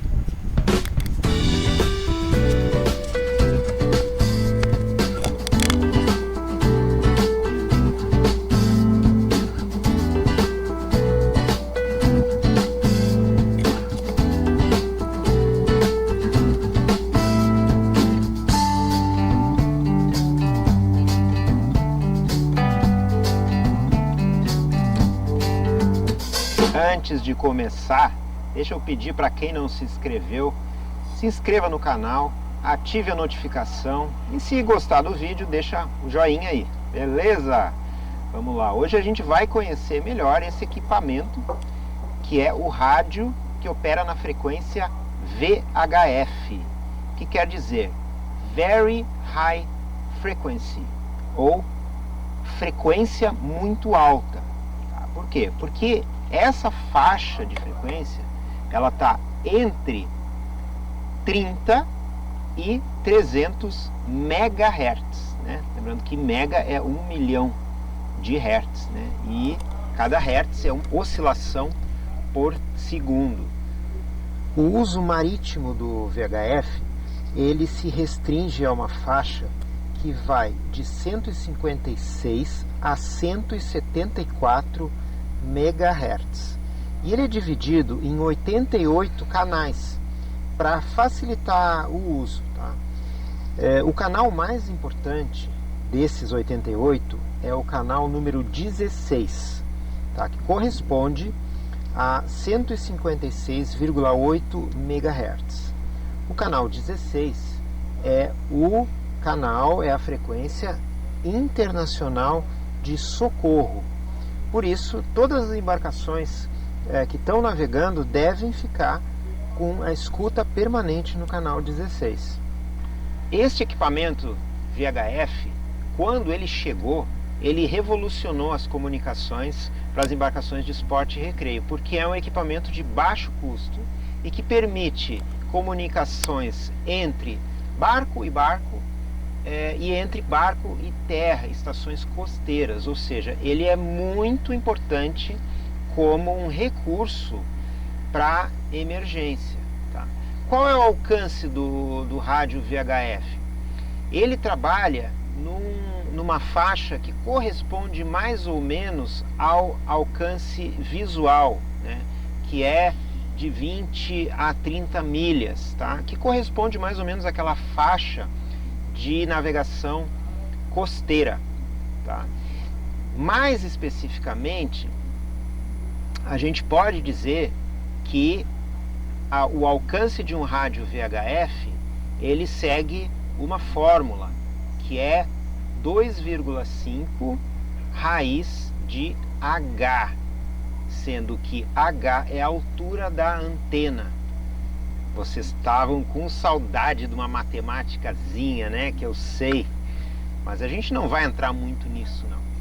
O que é importante entender dessa fórmula é o seguinte, que esse H, que é a altura da antena, em metros, tá? Ele vai resultar no resultado da fórmula em milhas. Então, o que é importante a gente entender aí? Que é muito importante aonde que a antena está. Por isso que nos veleiros, aonde que a gente instala a antena VHF, muito bem, no topo do mastro. Porque quanto mais alto ela estiver, mais longe a gente vai ter o alcance. Beleza? Como a gente vai ver mais adiante, os canais em VHF, a maioria dos canais, trabalham em simplex, o que significa que a gente precisa falar, apertar um botão para falar e soltar o botão para escutar. A gente não consegue falar e escutar ao mesmo tempo, como num telefone celular, por exemplo. Tá? Existem 3 categorias de chamada especiais. Tá? Que a primeira delas é a chamada de socorro. E para isso a gente utiliza a palavra Mayday. Então, quando existe uma situação iminente de perigo, risco de vida na embarcação, aí a gente vai utilizar a palavra Mayday na chamada no canal 16, que é o canal internacional de urgência, né? Nós vamos falar 3 vezes a palavra Mayday, seguido de aqui e o nome da embarcação, e aí a gente vai passar as informações sobre a nossa posição e a situação que está ocorrendo, tá? Um detalhe é que a gente tem que avaliar muito bem qual é a situação a bordo, porque quando uma autoridade marítima recebe um sinal de Mayday, eles vão acionar todos os recursos disponíveis para fazer uma operação de busca, e quando eles chegarem na embarcação, eles vão resgatar somente as vidas. Ou seja, em outras palavras, se acontecer, espero que não aconteça, né? De um dia tiver que chamar um Mayday, vocês se preparem para abandonar a embarcação, tá? Então, por isso existem outros tipos de chamada. O segundo tipo de chamada é o pan-pan ou pane-pane. Também falamos 3 vezes pan-pan-pan ou pane-pane-pane, que é uma chamada de urgência, tá? Então significa uma situação anormal, atípica na embarcação, que precisa, por exemplo, de um acompanhamento, né? Como, por exemplo, uma embarcação que está com problema no motor, tá? Mas está se deslocando a vela e talvez precise de uma ajuda para entrar num canal, ou esteja numa situação que vai precisar de alguma ajuda. Então, utiliza o pan-pan ou pane-pane. E o terceiro tipo é o sécurité. Tá? Também se fala sécurité 3 vezes o nome da embarcação. E o sécurité se utiliza para reportar uma situação que representa perigos à navegação, tá? Ou melhor, segurança à navegação. Tá? Então vou dar um exemplo aqui que se alguém avistar um container boiando, tá? Pode chamar no canal 16 e utilizar o sécurité, sécurité, sécurité, aqui a embarcação tal, avistando um container na posição tal, né? A posição sempre se passa latitude, longitude, isso a gente vai ver aí em algum próximo vídeo, ok? Então, Mayday, pane-pane e sécurité. A gente pode utilizar o equipamento VHF para falar, por exemplo, com estações costeiras, com marinas, para avisar, por exemplo, uma aproximação, a chegada numa marina, tá? E a gente pode falar também com outras embarcações, tá? E todas essas chamadas a gente pode iniciar a conversa através do canal 16, que é onde todos estão em escuta permanente, e a partir disso vamos passar para um outro canal onde a gente pode conversar e liberar o canal 16, que é um canal preferencialmente para chamadas de emergência. Outra função importante do canal 16 é a escuta de avisos de mau tempo ou previsões do tempo. Então existem estações que emitem previsão do tempo, por exemplo, em horários determinados. Então eles chamam no canal 16 e avisam que vão passar a previsão do tempo em algum outro canal, tá? Então, além do canal 16, tem uma série de outros canais que são usados por alguns tipos de embarcação. Por exemplo, a praticagem em determinado porto vai utilizar um canal. Barcos de pesca costumam usar, que nem aqui na região de Itajaí, eles usam o canal 21, né? E assim por diante, né? Então, tem vários outros canais para utilizar quando se conversa com outro barco ou com uma marina. Os equipamentos de VHF, eles podem ser do tipo fixo ou móvel, né? O tipo fixo tem a opção de potência maior, né? De 25 watts, enquanto que os aparelhos móveis têm no máximo 5 watts de potência, tá? Então a gente vai dar uma olhada num aparelho fixo típico aí de embarcações de esporte e recreio. Então aqui a gente tem um equipamento VHF fixo, típico de embarcações de esporte e recreio, né, com o microfone aqui separado. E as funções, os botões, eles podem variar um pouquinho de um para o outro, mas eles têm mais ou menos a mesma coisa, tá? Vamos dar uma olhada aqui em cada um nos botões e funções mais importantes. Então a gente tem aqui esse botão que é o liga-desliga e também é volume, tá? Então a gente vai ligar ele aqui. Ele sempre liga no último canal que estava, no caso é o 16, que a gente deixa na escuta permanente, tá? Aqui embaixo, ó, esse botão é o silenciador, ou o scout, tá? Então, quando a gente vira ele totalmente para a esquerda, aqui, ó, ele faz esse barulho.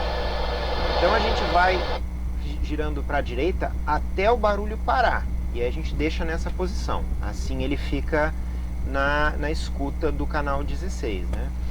Esses botões aqui para cima e para baixo, eles vão subindo canal um por um e descendo no de baixo, tá? Aqui a gente tem um botão vermelhinho que troca automaticamente nos canais 16 e 19 e 9, perdão, só dando um clique ele passa para o 9 e para o 16, tá? Aqui esse botãozinho onde está escrito H/L, ele muda do modo High, que aparece pequenininho ali, para Low, tá? Que isso significa a potência que você está transmitindo. Então a gente pode escolher entre a potência Low, que é de 1 a 5 watts, e a potência High, que é 25 watts, né? Que é para transmissões para distâncias mais longas, né? E quando a gente está falando com estações ou barcos que estão perto, pode usar o Low, tá? Então aqui tem, se continuar apertando aqui esse botão, ele passa para o menu, tá? Mas a gente não vai ver essa parte aqui, vamos só ver as operações principais, né?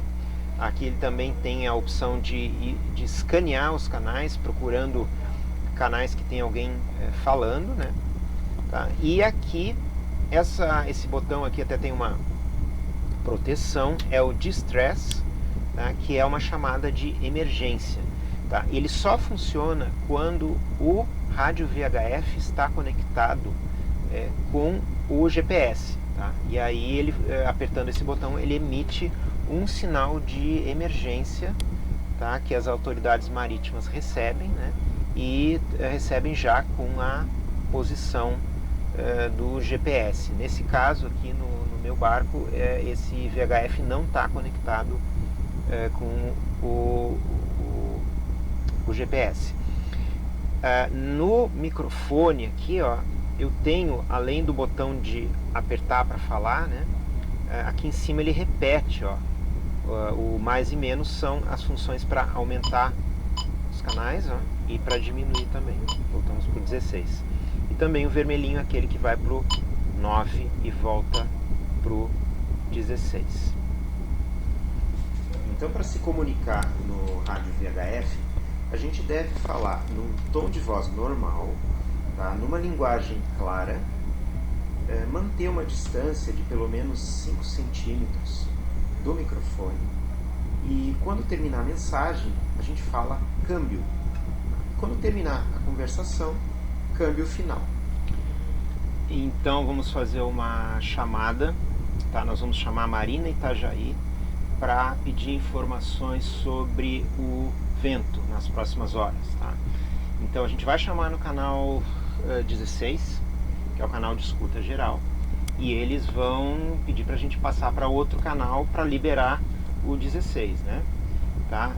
Então vamos lá, a gente pega aqui o microfone, vai apertar para falar e soltar para ouvir, tá? Vamos lá?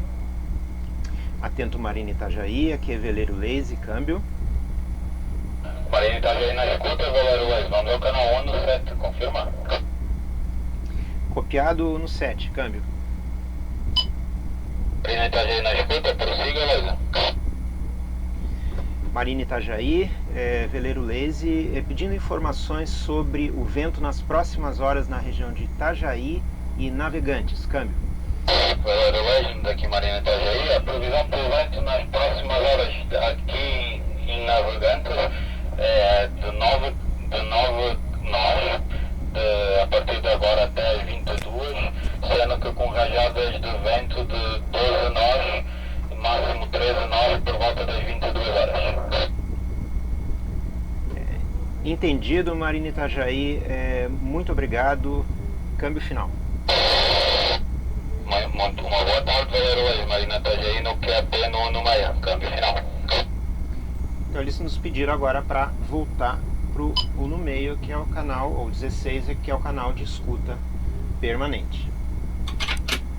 Novamente, quem quiser comprar um rádio VHF portátil, que é um equipamento bem barato, pode começar a ouvir, entender como é que são as comunicações, né? Colocar no canal 16 ou configurar para o canal 16, e assim pode começar a treinar isso e a entender como é que funciona mesmo não tendo barco. Legal?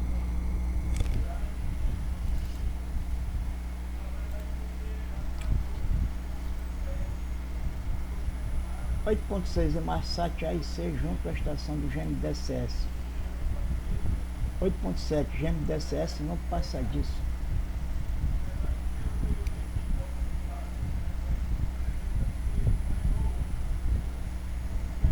Vou passar aqui um link sobre informações do uso de equipamento do GMDSS na atuação de chamada de emergência. Larger and crews smaller. It was not considered economical to employ professional radio officers anymore, and monitoring radio communications became the responsibility of deck officers. Unfortunately, some distress calls from ships in need of help were missed. The International Maritime Organization, the United Nations agency concerned with shipping, felt compelled to act. The result was the GMDSS, which, since 1999, legally requires all vessels over 300 gross tons, or that carry more than 13 passengers, to carry specific equipment. The system aims to make best use of all types of communication technology, including radio, satellite and digital. It was decided that all compulsory fit vessels should carry at least 2 methods of sending and receiving distress messages. The equipment carried depends on the area in which the ship operates. The GMDSS divides the sea into 4 areas, defined by their proximity to shore-based or satellite receiving equipment. Area 1 is within range of VHF radio coast stations. Area 2 is within range of MF, medium frequency, radio coast stations. Area 3 is between 70 degrees north and 70 degrees south, and covered by the Inmarsat satellite communication system. Area 4 covers the polar regions, and therefore, for our purposes at least, is irrelevant. In addition to VHF, compulsory fit vessels are required to carry a number of other pieces of equipment.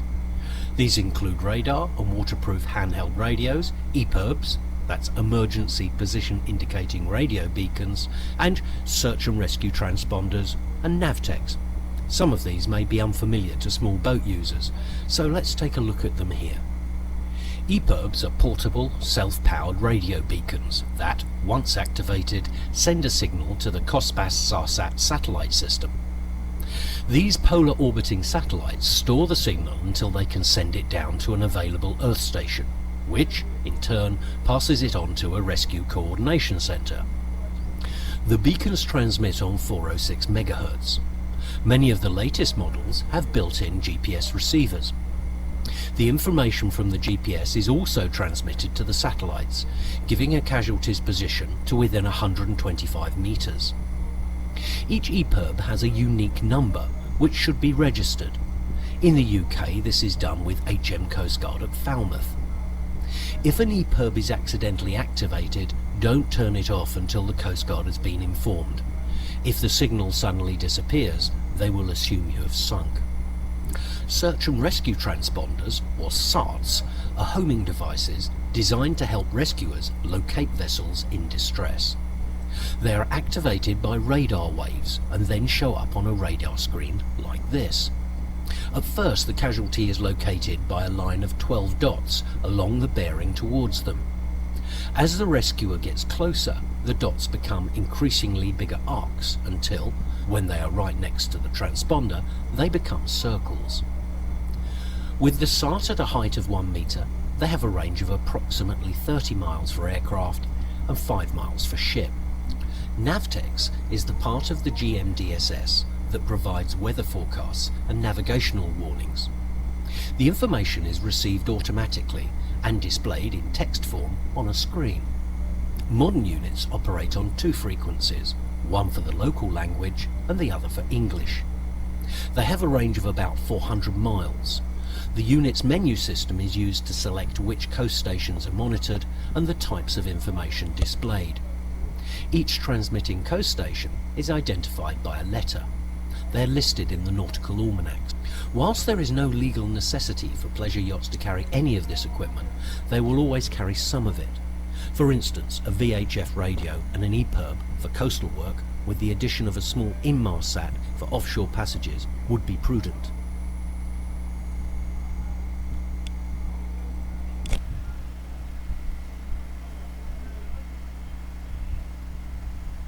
.6 Inmarsat aí seja uma prestação de GMDSS, GMDSS não passa disso.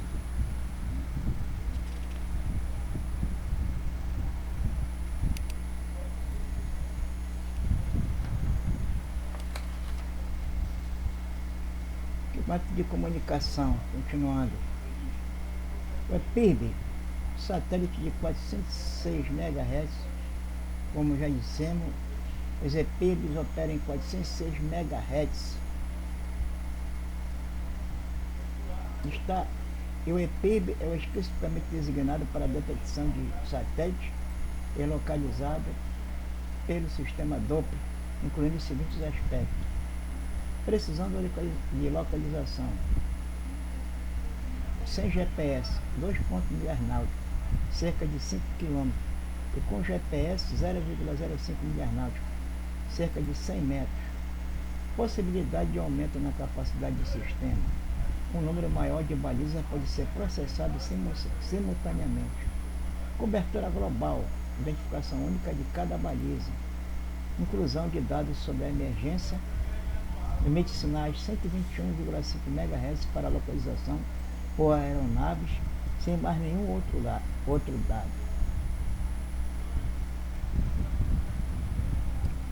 Aqui mostrar uma foto aqui com como funciona o sistema de EPIRB aí, os dados aí. O sistema GMDSS, Global Maritime Distress Security System. Aqui está o EPIRB, o navio está na situação de emergência. Tem um SART também, que é o transponder, o radar transponder.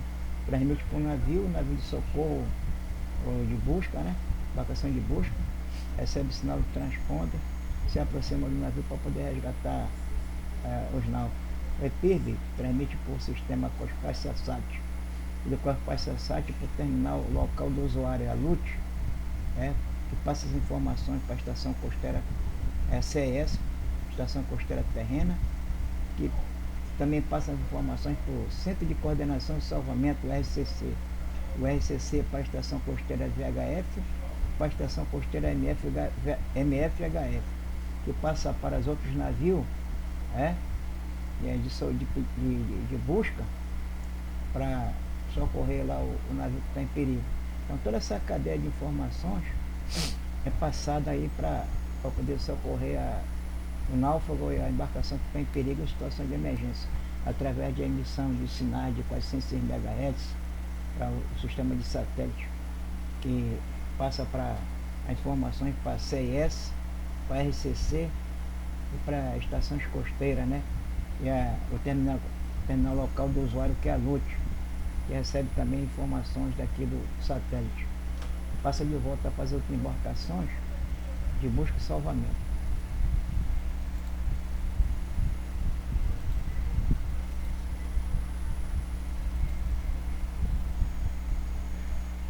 Equipamento de comunicações, o SART.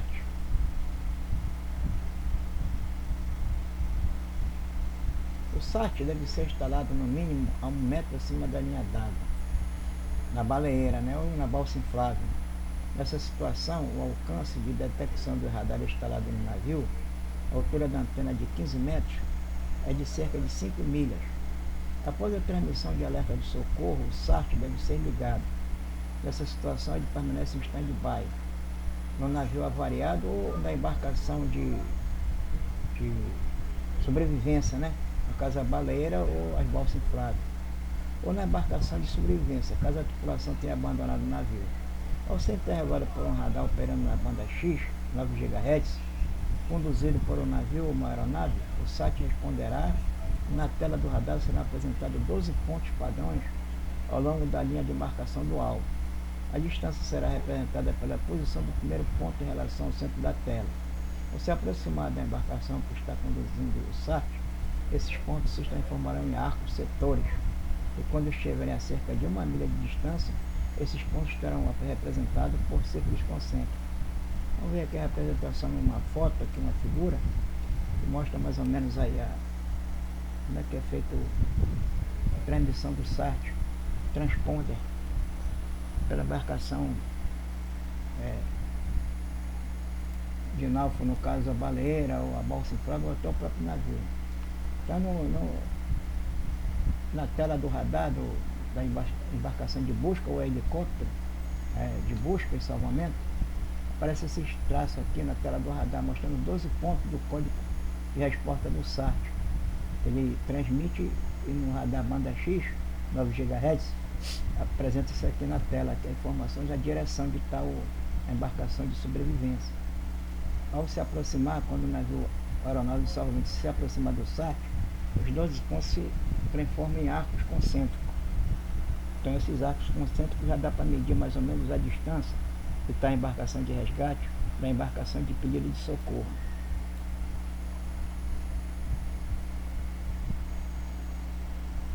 No final da aproximação do SAT, os arcos se transformam em círculos concêntricos.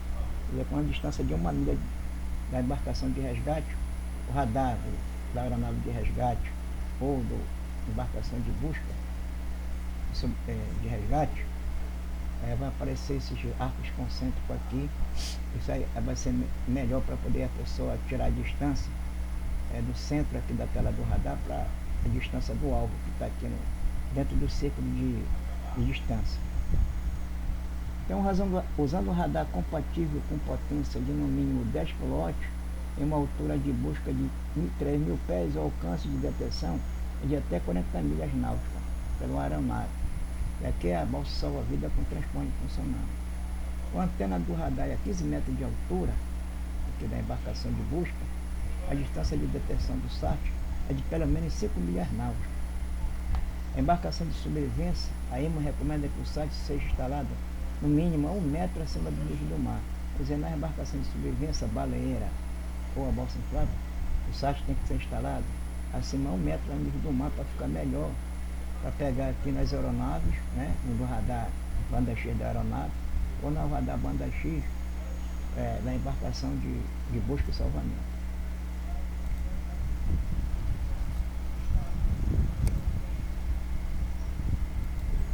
Convenções e códigos descrevendo sua importância e aplicações. Requisitos para estatutários e de classificação.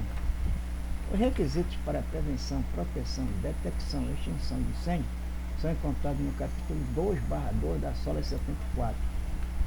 Os sistemas especializados de combate ao fogo, aos equipamentos e procedimentos quando transportando carga perigosa, são descritos nos procedimentos de emergência do IMDG Code.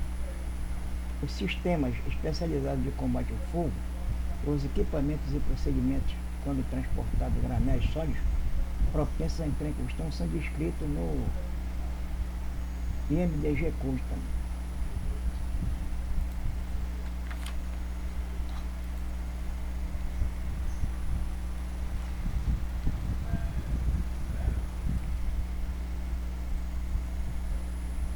Desculpa, aqui são descritos no IBC Code. Escrito no IBC Code. É outro código que trata só sobre equipamento de combate ao fogo especializado, né? Transporte de granéis sólidos propensos a entrar em combustão. É o IBC Code. O sistema especializado de combate ao fogo, os equipamentos de procedimentos quando transportando químicos, são descritos no IBC Code e IBCH Code. Desculpe, no anterior é BC Code, né? Bucarier Code, né? Código de navios a granéis, é o BC Code. E aí o IBC Code e IBCH Code é navios químicos, né?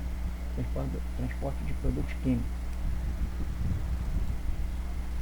Sistema especializado de combate ao fogo e os equipamentos e procedimentos quando transportando gases liquefeitos são descritos no IGC e GC Code, pois é o código para gás, para navios LPG. Aqui é o código para navios químicos, o outro anterior é o código para navios graneleiros e o outro anterior é para navios petroleiros. Então são vários tipos de código específicos para cada tipo de navio, para tratar dos equipamentos de combate a incêndio. As preparadas de proteção contra incêndio, como A60 e B60, bem como as classes de materiais C e F, materiais à prova de fogo e materiais isolantes térmicos, são testados de acordo com o procedimento descritos em código. Os governos dos países são requisitados a incluir os requisitos mínimos exigidos pela IMO em suas regras e leis internacionais. As regras das sociedades classificadoras são baseadas nos requisitos da IMO e nos seus próprios requisitos. Os requisitos da Convenção SOLAS 74 estão sob constante revisão e atualização, e suas atualizações incluem 01. Sistema de detecção e extração de fumaça para espaço de passageiros. 02. Converge helicóptero. 03. Instalação fixa para prova de tintas. 04. Arranjos para combate a incêndios em espaço de navios do tipo RoRo. 05. Jaqueta para rede de injeção de combustível para motor principal e auxiliares. 06. Definição de estação de controle. 07. Ventilação energizada e medição de gás para espaços de duplo casco de petroleiros. 08. Requisitos especiais para navio transportando carga perigosa, localização e separação dos espaços. Bem, pessoal, obrigado aí. Final de aula, até a próxima. O número 11 e 12.